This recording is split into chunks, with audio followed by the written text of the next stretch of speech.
नमस्कार मेरे प्यारे साथियों, स्वागत है आपका अपनी हिस्ट्री क्लास में। तो साथियों, आज हम जो जानेंगे हम जानेंगे वैदिक साहित्य के बारे में। किसके बारे में जानेंगे? तो लिखते हैं हम वैदिक साहित्य। वैदिक साहित्य,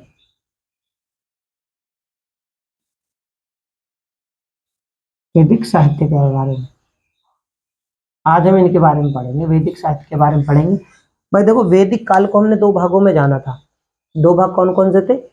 उसके जो दो भाग थे, एक था पूर्व वैदिक काल और एक था उत्तर वैदिक काल। तो पूर्व वैदिक काल के अंतर्गत हमने क्या जाना था? पूर्व वैदिक काल के बारे में हमने क्या जाना था? तो देखो, हमने पूर्व वैदिक काल में, ठीक है ना, पूर्व वैदिक काल, ठीक है, पूर्व वैदिक काल में हमने जाना था ऋग्वेद के बारे में। ठीक है, ऋग्वेद के बारे में जाना था। और उत्तर वैदिक काल में, उत्तर वैदिक काल में,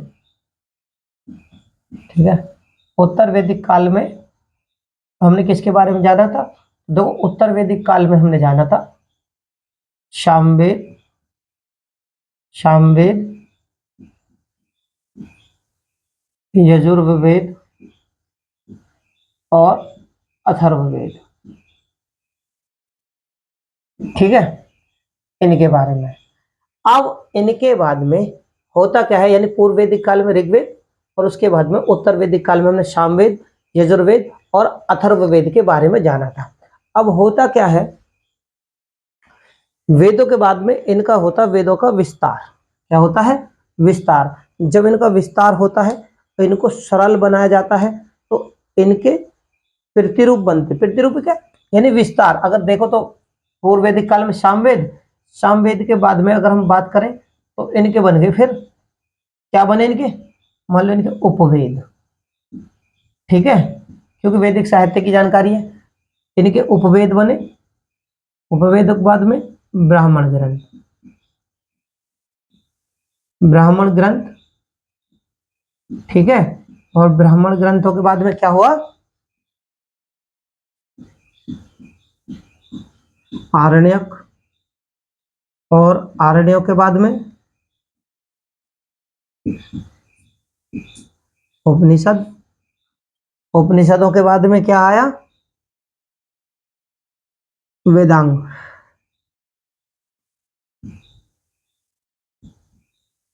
वेदांग बने। वेदांग के बाद में सूत्र, सूत्रकाल, सूत्रकाल यानी सूत्र बन गए। इनका एक विस्तृत रूप यानी विस्तार वाला रूप, ठीक है ना, सरल और आसान भाषा में। सूत्रकाल के बाद में क्या बनती? स्मृतियां। स्मृतियों के बाद में क्या हुआ?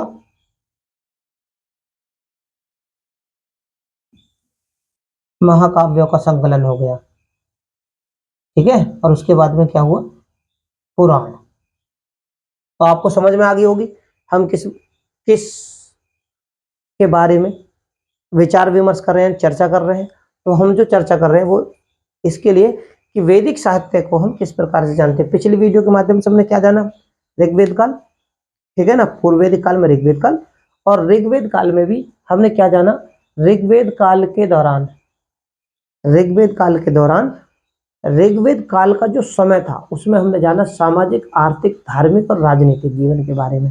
ठीक है, कि जो आर्य लोग थे उन्होंने किस प्रकार से उस समय यानी उस काल में अपना जीवन यापन किया था, या अपने क्षेत्र का विस्तार किस प्रकार से किया था। उसके बाद उत्तर वैदिक काल में जो आर्य थे, उन आर्यों के समय में हम क्या जानते हैं? सामवेद, अथर्ववेद और यजुर्वेद के बारे में पढ़ते हैं। ठीक है ना। इनके बाद में फिर अब इनके समय की अगर मैं बात करूं, देखो ऋग्वेद काल का जो समय था, ऋग्वेद काल का जो समय था ना, वो 1500 से 1000 ईसा पूर्व था। ठीक है, ईसा पूर्व। समझ में आ गई होगी आपको। और इन वेद, इनका समय क्या था? 1000 ईसा पूर्व से, 1000 से, ठीक है, 1000 ईसा पूर्व से 600 ईसा पूर्व। समझ में आ गई होगी आपको। ये इनका संकलन का समय है। ठीक है ना, यानी कि इनका जो यानी पूर्व वैदिक काल जो चला, यानी ऋग्वेद काल जो 1500 से 1000 का था, आर्यों ने उस समय अपना जीवन यापन किस प्रकार से किया, क्षेत्र विस्तार किस प्रकार से किया, उसके बारे में। उत्तर वैदिक काल में तीनों वेदों के बारे में हम जानते हैं और इनका जो समय है यानी इन वेदों का संकलन का समय और आर्यों का उत्तर वैदिक काल के समय में जीवन यापन और उनका सामाजिक आर्थिक धार्मिक राजनीतिक जीवन किस प्रकार से व्यतीत हुआ, इनकी व्यवस्थाएं क्या थी, उनके बारे में हमने जाना, जिसका समय है 1000 से 600 ईसा पूर्व। और यही वो समय है जब 16 महाजनपदों का भी अस्तित्व में उदय हो चुका था, यानी 16 महाजनपदों का भी उदय हो चुका था। आज जो हम बात कर रहे हैं वो वैदिक साहित्य के बारे में, जो जानकारी मैंने आपको इस प्रकार से दी कि भाई वैदिक साहित्य का विस्तार किस प्रकार से हुआ। अगर मैं अब बात करूं, वेद थे 4, ठीक है ना, 4 वेदों का सम्मिलित रूप क्या थे, मैंने आपको बता दिया, एक वेद ये, 3 वेद ये, ठीक है ना, इन 4 वेदों का, ठीक है, यहां लिख देता हूं, देखो 4 वेदों का जो सम्मिलित रूप है, ठीक है, सम्मिलित रूप, 4 वेदों का सम्मिलित रूप क्या हो गया, तो इस 4 वेदों के सम्मिलित रूप को क्या बोले, संहिता या श्रुति क्या बोलते हैं, 4 वेदों के सम्मिलित रूप को क्या, सम्मिलित रूप, सम्मिलित रूप को क्या बोलेंगे भाई, 4 वेदों के सम्मिलित रूप को बोलते हैं संहिता, या फिर आप इसे श्रुति भी कह सकते हैं, ठीक है ना। अब मैं आपको अब मैं जो जानकारी देना चाहता हूं वो ये, वह वैदिक साहित्य किस प्रकार से था। अब 4 वेदों के बारे में आप जानेंगे, 4 वेद कौन कौन से, ऋग्वेद, यजुर्वेद, सामवेद, अथर्ववेद, ठीक है। अब इनमें जो ऋग्वेद था क्या था, ऋग्वेद जो था वो कैसा था, ऋग्वेद जो था वो मंत्र प्रधान था, ठीक है ना, ऋग्वेद क्या था, मंत्र प्रधान। अब आप ये कहेंगे क्योंकि इसमें क्या है, ऋचाओं का संकलन किया गया है, इसके बारे में विस्तार से जानकारी पिछली वीडियो में, लेकिन अब साहित्य से संबंधित जानकारी थोड़ी सी आप लोगों से साझा करना चाहता हूं मैं। तो मंत्र प्रधान है, कैसा है, मंत्र प्रधान। बात करता हूं मैं यजुर्वेद की, ठीक है ना। तो अगर मैं बात करूं यजुर्वेद की, तो यहां पे लिख देता हूं, देखो ऋग्वेद जो है इसके बारे में जानकारी पिछली वीडियो में दी है, जो कि मंत्र प्रधान है, ठीक है, क्या है, मंत्र प्रधान। और अब यजुर्वेद क्या है, यजुर्वेद में क्या है, इसमें है यज्ञ विधि जो होती, ये यज्ञ की कार्य होते हैं, यज्ञ की क्रियाकलाप होते हैं, उनसे संबंधित नियम। तो यजुर्वेद में क्या है, यजुर्वेद में जो है यज्ञ से संबंधित, ठीक है, यज्ञ से संबंधित नियम आप मोटे स्तर पर ये कह सकते हैं, ठीक है, यज्ञ से संबंधित नियम है इसमें। दूसरा सामवेद, जैसे सामवेद क्या है, भारतीय संगीत का जनक, ठीक है ना, सूर्यदेव, इसके मंत्र किसको है, सूर्य देवता को संबंधित क्या है, इसके मंत्र जो है सूर्य देवता को समर्पित है, और सविता देवता की स्तुति भी आप इसको कह सकते हैं ना, सूर्य देव की इसमें आप क्या है, स्तुति कह सकते हैं, सूर्य देव की, ठीक है, स्तुति है इसमें। बात करें अथर्ववेद, अथर्ववेद में क्या है भैया,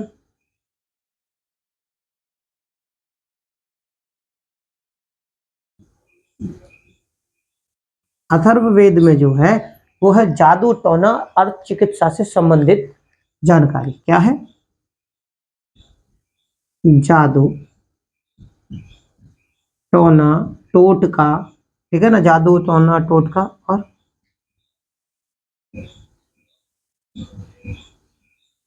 ठीक है ना, जादू टोना चिकित्सा की इसमें आदि की जानकारियां हमें देखने को मिलती हैं, ठीक है। ये वो वेद है जो कि इन यानी कि ये जो वेद हैं ये अपने अपनी स्थान पर किसी न किसी नियम से संबंधित है। नियम मतलब जैसे ऋग्वेद है वो मंत्र प्रधान एक वेद है, यजुर्वेद है वो यज्ञों से संबंधित नियमों का वेद है, सामवेद जो है भारतीय संगीत का जनक और इसके जो मंत्र है सूर्य देवता की स्तुति से संबंधित है, ठीक है ना। अथर्ववेद में क्या है, जादू टोना चिकित्सा, ठीक है, और जड़ी बूटी आदि के बारे में विषय इसमें जानकारियां हैं। आपको बताइए ऋग्वेद का जो समय है 1500 से 1000 ईसा पूर्व है और बाकी जो वेदों का समय है वो 1000 से 600 ईसा पूर्व है। ये आपको समझ में आ गई होगी। अब बात थोड़े साहित्य की करते हैं ना, तो साथ से संबंधित है बात। देखो इनसे संबंधित वैसे मैंने जानकारी आपको पिछली वीडियो में दे दी है, ठीक है। अगर मैं अब देखो बात करता हूं अब इसकी, ये जो है ऋग्वेद, ठीक है, ऋग्वेद जो है ना, आप नोट करना, ऋग्वेद मंत्र प्रधान है और इसकी जो रचना का क्षेत्र है, इसके जो ये जो संकलन किया गया ये कौन से क्षेत्र में किया गया, तो देखो इसका जो क्षेत्र है ना, क्षेत्र कौन से क्षेत्र में है ये, तो सप्त सैंधव क्षेत्र में।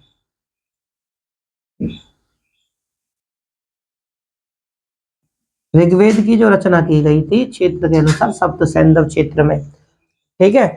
अब बाकी बचे तीन, क्या बचे, बाकी बचे तीन, तो ये कौन कौन से हैं, ये यजुर्वेद सामवेद अथर्ववेद। इनकी रचना कहाँ गई, इनकी रचना जो की गई थी जो कि 1600 ईसा पूर्व में की गई थी, तो इनका जो क्षेत्र था, क्षेत्र, ठीक है ना, इनका जो क्षेत्र था, देखो ऋग्वेद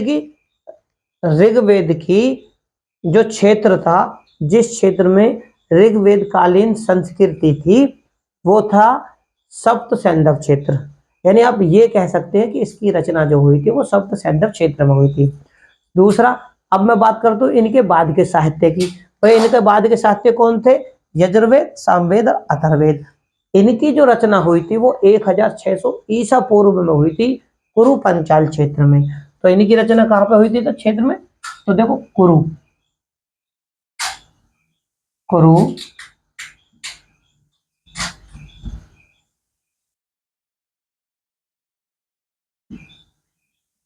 क्षेत्र, ठीक है। अब इसमें क्या होता है, देखो मैंने आपको बताया कि जो ऋग्वेद का है उसका जो क्षेत्र है वो सप्त सैंधव क्षेत्र था। क्या था, सप्त सैंधव क्षेत्र में, या तो आप इसे ये कह सकते हैं कि ऋग्वेद संस्कृति का जो क्षेत्र था वो सप्त सैंधव था, और उसके बाद के जो तीन थे, तीनों कौन से, साम यजुर और अथर्ववेद, जिसका 1000 से 600 ईसा पूर्व में था, इसका क्षेत्र कुरु पांचाल क्षेत्र था। याद रखना कि दोनों की संस्कृति का क्षेत्र यानी दोनों के संकलन का जो क्षेत्र था, यानी इनका जो क्षेत्र था वो अलग अलग है, ठीक है। ये समझ में आप लोगों को आ गई होगी। इसके बाद की अगर मैं बात करूं, देखो चार वेदों का सम्मिलित रूप क्या क्या क्या कहलाता है, संहिता यानी श्रुति। और अब देखो ऋग्वेद सामवेद और यजुर्वेद, ठीक है, यजुर्वेद, इन तीनों का जो संकलित रूप है वो क्या कहलाएगा, वेदयत्री। कौन सा, सम्मिलित रूप, सॉरी,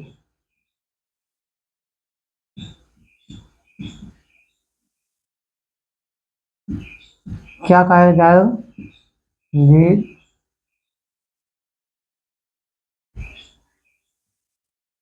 त्रयी, ठीक है। तीनों का संकलित रूप क्या कहलाएगा, वेदत्री। और वैसे चारों का संकलित रूप क्या कहेगा, संकलित। अब ये आपको समझ में आ गई होगी। इसके बाद में देखो होता क्या है, वेदों की लिखी गई थी टीका के रूप में, ठीक है ना। अब टीका के रूप में क्या लिखे गए थे, तो ब्राह्मण ग्रंथ। मैंने आपको बताई थी वेदों का विस्तार हुआ, उनको सरल बनाने के लिए फिर क्या बने इनके उपवेद, और उपवेद के बाद में टीका के रूप में क्या बने, ठीक है। तो टीका के उपवेद के बाद क्या, टीका के रूप में है, टीका, टीका रूप में, यानी कि क्या हुआ, ब्राह्मण ग्रंथ बनते हैं। क्या बनते हैं, ब्राह्मण ग्रंथ बनते हैं। और ब्राह्मण ग्रंथ बनने के बाद में उनका फिर विस्तार होता है, फिर बनते हैं इनके आरण्यक। क्या बनते हैं, आरण्यक बनते हैं। और आरण्यक को संहिता के नाम से, यानी इनको भी आरण्यक वेद या संहिता के नाम से भी जाना जाता है। और अब इसमें एक चीज और प्लस कीजिए, वो क्या थी कि देखो आरण्यक और ब्राह्मण ग्रंथ क्या थी, संबंधित। अब इसमें एक चीज थी, जो आरण्यक थे, यहां पर क्रॉस करता हूं, देखो आरण्यक, आरण्यक क्या थे, आरण्यक को क्या कहते हैं, संहिता भी कहते हैं, इनको भी संहिता, क्योंकि आरण्यक वेद ही है, ठीक है ना, तो वेद और ब्राह्मण ग्रंथ, ब्राह्मण ग्रंथ, ठीक है। तो आरण्यक, इनके पहले ब्राह्मण ग्रंथ बनते हैं और ब्राह्मण ग्रंथों के बाद में क्या होता है, आरण्यक बने, और आरण्यक और ब्राह्मण ग्रंथों से ही संबंधित में क्या है, इन जो था इनमें क्या है, दार्शनिक और रहस्य की बातें जो है ना, वो इन्हीं के अंदर है। एक तो आरण्यक और ब्राह्मण, इनके इनके अंतर्गत हमें क्या देखने को ज्यादा मिलता है, तो ये जो थे दार्शनिक, दार्शनिक विचार और रहस्य, ठीक है, रहस्य यानी रहस्यात्मक बातें जो हैं, एक तो आरण्यकों में प्लस ब्राह्मण ग्रंथों में, और ब्राह्मण ग्रंथों में दार्शनिक और रहस्य की जो बातें हैं, यानी रहस्यात्मक जो बातें हैं, वो इनमें देखने को हमें मिलती हैं। इनके बाद क्या थे, उपनिषद थे, ठीक है ना, साहित्य की हम चर्चा करेंगे। उपनिषदों में क्या थे, ये भी क्या थे, उपनिषद, ठीक है, साहित्य उपनिषद में भी क्या है, दार्शनिक बातें हैं। मैं हम जो जानने की कोशिश कर रहे हैं, वो ये जानने की कोशिश कर रहे हैं कि भाई जैसे जैसे इनका विस्तार हुआ है इस साहित्य का वेदों के बाद में, तो उन जिस जिस रूप में इनका विस्तार हुआ, वो जो रूप है वो किन बातों से संबंधित है, या उसके अंतर्गत कौन कौन सी बातें हमें देखने को मिलती है।